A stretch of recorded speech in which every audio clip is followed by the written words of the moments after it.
Hello and welcome everyone to another StarCraft 2 England cast.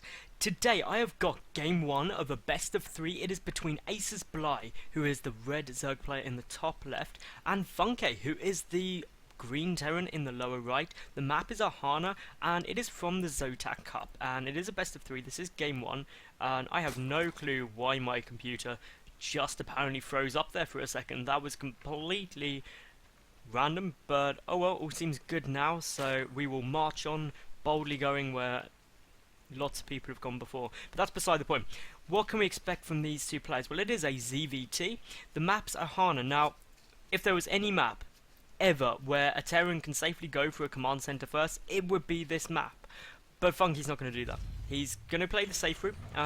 I still expect it'll be a 1 Rax command center opening, and that's regardless of the map. I think 1 Rax command center is the best opening for Terran against Zerg at the moment, purely because of the fact that 1, it's relatively safe. 2, 9 times out of 10, the Zerg will go for a 15 hatch. And that means that by getting the command center, nothing's going to be attacking you, and you also get an economical advantage. And you're ahead economically for a little while, and then on top of that, I mean, you're doing like pretty damn good going into the mid game, and it forces the Zerg player to either go for a quick third or to come and try and do a lot of damage on 2 bases, neither of which is a good option for the Zerg player. Bly is now up to 15 supply, he's 200 minerals, so there goes down the drone. For those of you who don't know, it's a really good kind of timing push, a really good timing method is that when you get to 200 minerals, drag the drone down, and when it gets there, it'll be perfectly done in time for reaching, basically getting down the expansion. The same is true for Protoss and Terran, just at 300 minerals rather than 200. So, just having a look at these two players, everything going normal. Bly really pushing the boundary on how late he can get a pull down. I mean, he's up to 17 supply. Usually you see 16 is the absolute latest, but who knows, maybe we'll see something else come down in a minute, and I have no clue why my computer is stuttering a little bit. But there's a 17 ball out of Bly, so 15 hatch, 17 ball. That is pretty bold, brave move there on his part. And now, still no expansion out of funkay yet. He does, Bly does have the Overlord coming into check, because obviously with no gas and the fact that there's only that 1 command center, 1 barracks, it's a bit risky. But of course the command center does now go down. Will the Overlord see it? That is what's really important. If the Overlord spots it, then obviously Bly will be pretty happy, because he knows he's safe. So there we go, he has got the information he needs to know that actually there's no kind of proxy racks or anything like that going on here. Now, funkay's next move should be to drop down the double gas. The reason for that is he needs to catch up with tech. So there goes down 1, there goes down the second one, literally right on cue. funkay doing exactly what he should be. Now, the follow-up from a 1 Rax command center build is, well, there's a couple of different options. Firstly, you can go for reactor Hellions. That is pretty damn effective, to be honest. On top of that, you can go for a reactor Hellion with Banshee play. That is really the utmost of how irritating and annoying can you be as a player. And, well, it works really nicely, to be fair, because basically to defend against the Hellions, you need to wall off this front area quite well. You need a couple of queens. The Banshees, though, they can come in to the main and start picking off drones. Then if you don't have spores, it's a nightmare. Blah-de-blah-de-blah. Basically, it's a nice build. But we do have a tech lab coming down on the barracks first. Now, that is quite interesting, and actually suggests that he's not going to be going for any kind of rush play, because he hasn't started a factory or anything like that. So, purely going to go tech up, I reckon. Maybe get a Marauder. We've got some Zerglings coming in here for Bly at the moment. Looking back at Bly's base, he's still got no gas, so he's purely working on Zerglings, drones, and queens.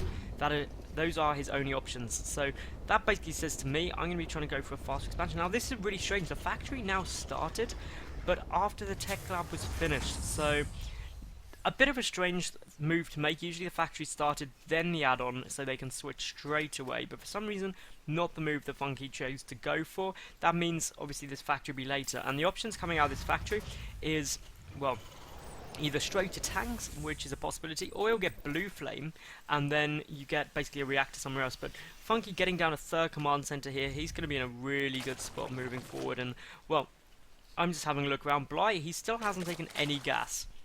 That is crazy. If we look at the work count, though, he's up to 30 drones already, and now taking all 4 gas at once. So this is more of a Spanishiwa style. He originally did it with, so if you get up to about 40 to 50 supply, then get all 4 gas at once.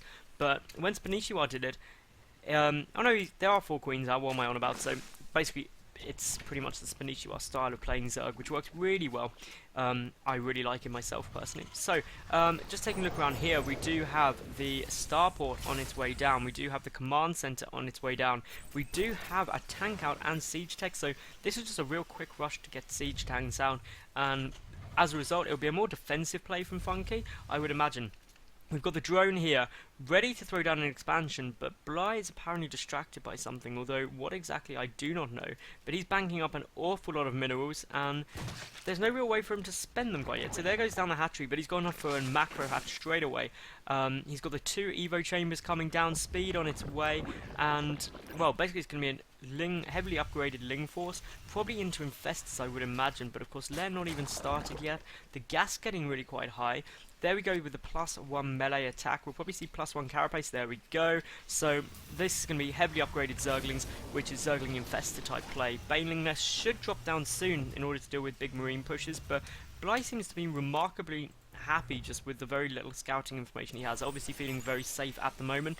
The third base is out. The creep spread is really, really good, and this is basically due to the fact that there is 2 queens specifically there just for spreading the creep. Now, we do have Cloak Banshees on the way out here for funkay.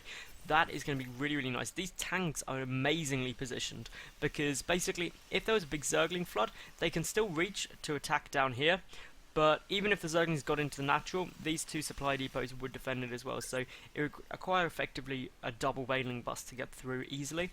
Now the lair on its way down, it's half done already. We do have the Baneling Nest coming out, and, well, this is just going really, really nice for Bly right now. He's up to 55 workers. Needs to kind of aim for about the 75 mark would be ideal. These Zerglings just running around checking everything. We've got the 3rd orbital. We've got double barracks coming out here from funkay right now. And, well, he's getting everything he needs. He's just producing tanks happily. He's producing marines. He's got stim a quarter done. So that's a really late stim. But it's basically a defensive position out of our Terran player here. Bly, on the other hand, he's macroing, really macroing up, and seriously, I don't know what is up with my computer. It keeps randomly, like, just stopping it. Since the new patch, this is absolutely awful, so I do apologise for that, but who knows, I'll try and figure this out for the second game of the series. But basically, we've got tanks and marines working down these rocks, so the 3rd base is going to get floated down there actually, which is interesting. That still leaves the 4th base up in the north position should funkay want to take that, and Bly is now again going to be on equal basis. Spore crawlers are going down because I believe a single Banshee was spotted, although where exactly that is I am not quite sure. They're only just moving out of the base now, so that is a bit peculiar. I'm not quite sure how that was spotted unless I missed something get killed, but no. So that is pretty impressive. I don't know how he spotted those Banshee. Let's have a look at the vision. He had no idea there's even a starport there, so I am really confused how Bly has any clue at all that there were Banshees coming. Maybe it was just part of his build, or it's to get a spore at each mineral line. It's going to pay off, though, massively. The Queen is there, and obviously the Spore Caller, most important for the vision as well. But here we go, we've got 1 Banshee already very low on HP. That is down to 29, and didn't really do much. That Queen going a bit out of range, though, so 1 worker was killed there, basically. That is not enough. Now we've got a big Zergling counter push down to the 3rd. Only 1 of the tanks sieged up, and of course, with the upgraded advantage of the Zerglings, it means the tanks take 2 hits to kill them. Both these tanks are going to go down exceptionally quickly, though, and, well, this is probably going to be all over now. I mean, this 3rd base is going to be forced to go. The rocks have been taken out, and the positioning of the tank means that the Zerglings can just keep this momentum up. Going straight for the tank is exactly the best move. If you keep the tank numbers down, the follow-up is going to be huge, but a lovely, lovely repair means that funkay will stay in it. So, probably a bit early to call it being GG there, but of course, this follow-up of Zerglings is going to be huge. We've got Infestors on the way. The 2 upgrades coming out for Terran infantry, but no Terran vehicle upgrades. That means, of course, that these Zerglings will still take 2 hits to die 2 tanks, and I just have no clue what is going on with my computer right now. Just for anyone who is a techie nerd and understands computers, I'm running a hex core processor with 2 GTX, 480 GTXs in SLI, so there's no reason for StarCraft to be lagging right now. So This is very, very strange on my part, but hopefully it will sort itself out. But look at this force coming out of Bly, a whole load of banelings, and of course the vehicle weapons still only just started, so those banelings take 2 hits as well. We've got a hell of a load of infestors coming out very, very shortly. The worker count is only at 55 though for Bly, which is a bit surprising, but he does have that macro hatch out right now. And here we go, we've got a big force coming in. The Zerglings will soak up 1 hit of fire, but the infestors are a bit behind now. Essentially, if Bly just goes for it, he may have to be okay, but great move here.